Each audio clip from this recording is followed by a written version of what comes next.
I want to thank you for coming out. I'm Chief Banker of the York City Police Department. Today we're going to be announcing my replacement. I am going to be retiring in January of 2020. I announced earlier this year. In July, I announced to the mayor that I was going to be retiring in January of 2020, but I also assured him that I was not abandoning him, the city, or the police department. Through that deep-seated feeling, we started to discuss exactly who would be my replacement. One of the reasons for the length of time that I gave was so that we could have a smooth, reasonable, and responsible search for the important position of Chief of Police. One of the issues that I brought up was an internal chief. None of the officers wanted or could uproot their families or children, so we went to an idea of an external chief. I immediately then thought of Osborne Robinson III, we call him Mo. I had interactions with him over the past year. I first met him. He is currently the Deputy Chief of Reading Police Department. He invited me over to help him with his captain's promotion interview. From there, we established a friendship. We discussed all types of different command theories and experiences, formed a friendship. I asked him if he would be willing to do a peer exchange with our officers, starting with our senior staff, and we had done that several times. They have come to our department. We went to their department, and through that, I felt that he was very well suited for the York City Police Department. One of the issues that I was telling the officers the other day is that what he is doing and trying to do and trying to implement in Reading are things that we're already doing here. So when I was talking with Mo about the position and what the expectations of what his expectations could be, is that what he's doing in Reading is what we're doing here. So he is very well suited. So with that said, I then asked the mayor if he would.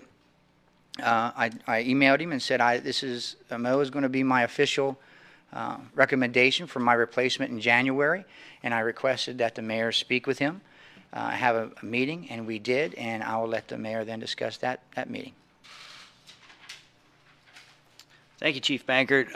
Let me just start by saying over the last 20 months, I have built an amazing relationship with Chief Bankert and a lot of trust. So when he came to me and said that this was his pick, that this is the most qualified person that he thought could lead our department, I was absolutely thrilled to learn that he had a personal pick, somebody that he was familiar with. And once I met Mo, and it's not just us calling him Mo, his mom calls him Mo, right? So we're just continuing the tradition, soon to be Chief Mo. But you know, we definitely agree on many things. And with his experience as a young person in Baltimore, and then as a police officer of 25 years, becoming a colonel in the Baltimore City Police Department, to have that experience of someone who has risen to those heights through all of the steps, to be able to bring him here was an impossible opportunity to turn down. So I'm most excited, I think, about the community work that he has done down in Baltimore. As all of us know, we still have work to do to bridge and mend gaps that have occurred in York over centuries between the residents of York and the police. So I'm excited to participate. Hopefully, I don't know if I can play in the flag football tournaments that he has organized down in Baltimore, but I'm excited for that kind of community engagement.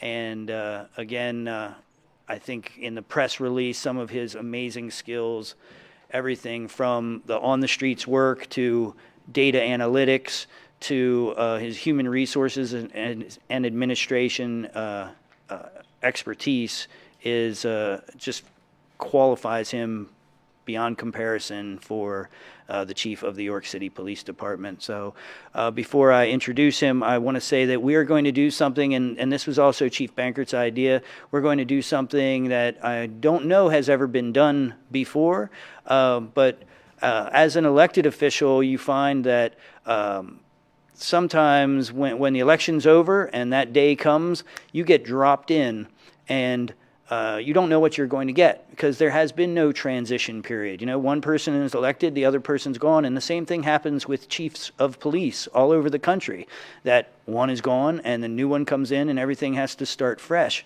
But we are going to take this opportunity, thanks to Chief Bankert, we are going to have time that Mo is going to be able to work with the chief over the next 3 months or so and get to know all of the groups, all of the individuals that Chief Bankert and before him Chief Cayley have worked so hard to build rapport with, to build communication with. So I'm very excited that he has given us that opportunity, that he's going to join us before becoming the chief. And I couldn't be happier with either of the gentlemen next to me. So thank you so much, and let me introduce to you Mr. Osborne Mo Robinson III, the future chief of the York City Police Department. Thank you. Thank you. Thank you. First and foremost, I'd like to thank the Lord God for the opportunity, but more importantly, for preparing me for the opportunity. All the things that I have been exposed to and had an opportunity to experience along the way have sort of collapsed in one frame and provided me a culmination of experience that have prepared me for this position. I am thankful to both the chief and the mayor, and extremely appreciative of the opportunity and the confidence that the mayor has in his current chief, and the confidence that the chief has in me based on our relationship. That means a lot. Not only are we embarking upon uncharted territory when it comes to the transition. I've been in policing for about 26 years, and other than an internal candidate having been exposed to the leadership of his predecessor and then taking over, you really don't see sort of a right seat, left seat ride. You see someone out, someone else in, and then you kind of have to put the pieces of the puzzle together on your own. So that's unprecedented, as well as the manner in which this opportunity came to me. So again, I am extremely thankful. I am humbled. And I look forward to working with the citizens and the police department and its police officers and its church, the churches and the businesses here in the city of York. Thank you. And we can take any questions that you have. Hi, Chief Robinson. To the people of the city of York, who I've had a lot of contact with over the course of covering a lot of gun violence in recent months, what is it that you'd like to say to them right now? A lot of them who may be looking to you to perhaps end the homicides, the string of homicides and other gun violence that have unfortunately been a detriment to the city. What do you want to say to them about what you're going to do to perhaps make this a safer town? So I'm going to build upon the successes of Chief Bankert. But what I have an ability to do based on my experience really is to bring analytics, leadership accountability, and building relational equity, both internally and externally.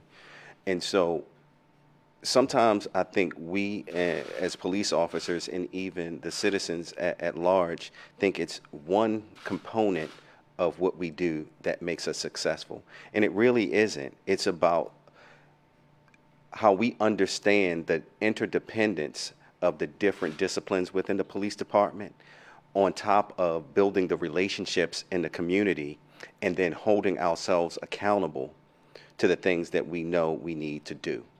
And when you bring all of those things together, I have had success in Baltimore, and I've had success in Reading, and I look forward to bringing that success to York. I want to add a little specifics to that, and I know that one person can never take credit for everything that is done, but I certainly would like you to share, if you are willing, the statistics involved in West Baltimore and your work there. So as I've shared with the mayor, and it's on my resume, I commanded the Western District in Baltimore City. That district is responsible for about 3.2 square miles, which is smaller than the city of York, but it also at that time, and in some ways still is now, responsible for some of the most violent acts in Baltimore City.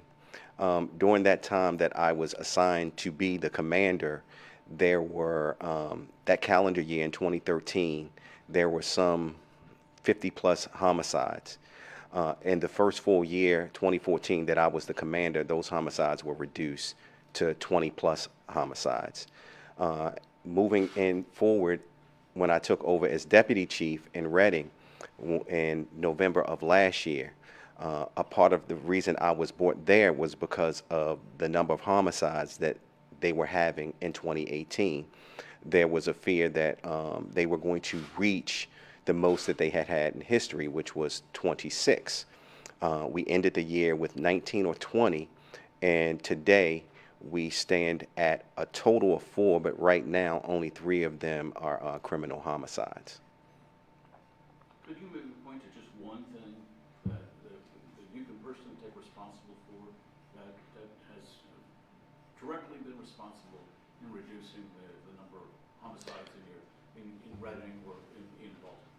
Well, the one thing that I will say that I introduced in is processes and accountability.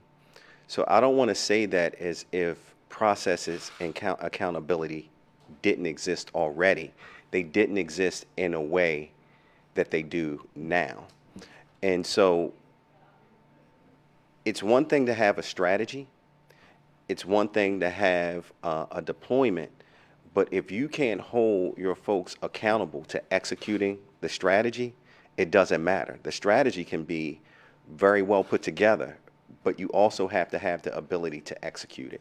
And so when I came to Reading and I did a press conference about the strategy to reduce violence, it was predicated on leadership accountability, building relationships, and analytics.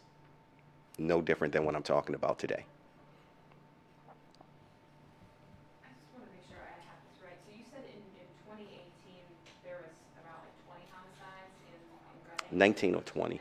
Yes. And then you took over, and now until this year, you're looking around. So we count 4, but one of the incidents, the only reason that it's even being considered a homicide is because the residents of that particular homicide who shot an intruder were both prohibited from having a handgun. When will you start at the department for the transition? In October. Mayor, how many folks were considered for this job? I'm sorry. Yes. We considered a broad range of folks. As you know, during my transition, I had to consider the replacement of Chief Cayley. And so a lot of those folks were looked at again, and folks, again, internally were looked at.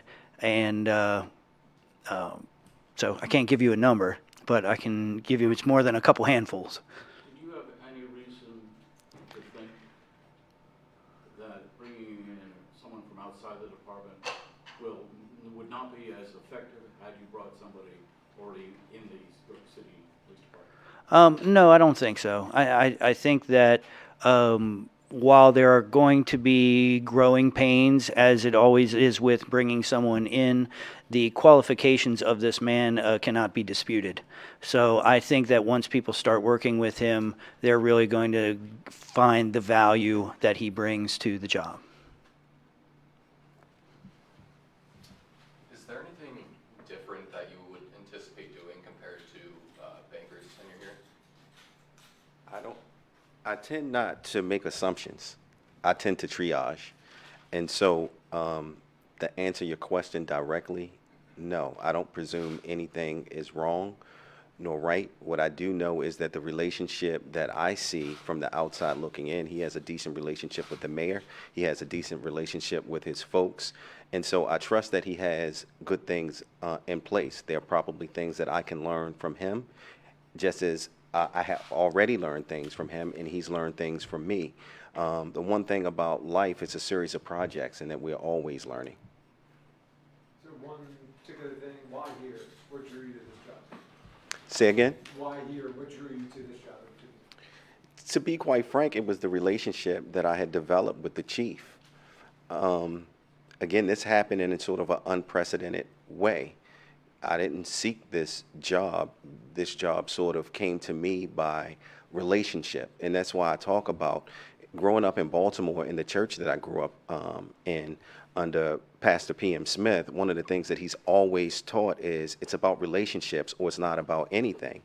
And so a part of solving crime is developing relationships. The fact of the matter is that in most situations, unless a cop finds or identifies or sees a crime on view, it is someone in the public or someone providing us with information that helps us solve crime. And so if you want folks to be open and transparent with you, you have to find a way to develop relationships. And it's no secret that the relationships in many urban communities are fractured in 2019. It's no secret. And so, but it's also no secret that it's not the first time, and it probably won't be the last. Policing, just like everything else, evolves, and we're at a place now where we have to do things a bit differently. That's all. This press release talks a lot about community programs that you brought to Baltimore and to Reading. Is there anything that you have thought of as of yet to bring to yours, or is that? So the key to success is getting to know your constituents, getting to know the residents, and talking to them about what it is they want, and not presuming that because something worked somewhere else that it's going to work here. And that's why the communication has to be open on both sides, both with the police as well as with the community. Allison, is there anything you would want to say to the public at this time as you're coming in? As I come in, I would just restate to say that I'm extremely humbled for the opportunity. I'm humbled in the confidence that the mayor has in Chief Beckert and that he had in me. And I find value in the relational equity that we developed over the past year, which brings us to this point. And I'm here to serve. I am a servant. I am a public servant, and I have been that for the last 26 years. And that is my intent to continue to be that way. Thanks, everybody.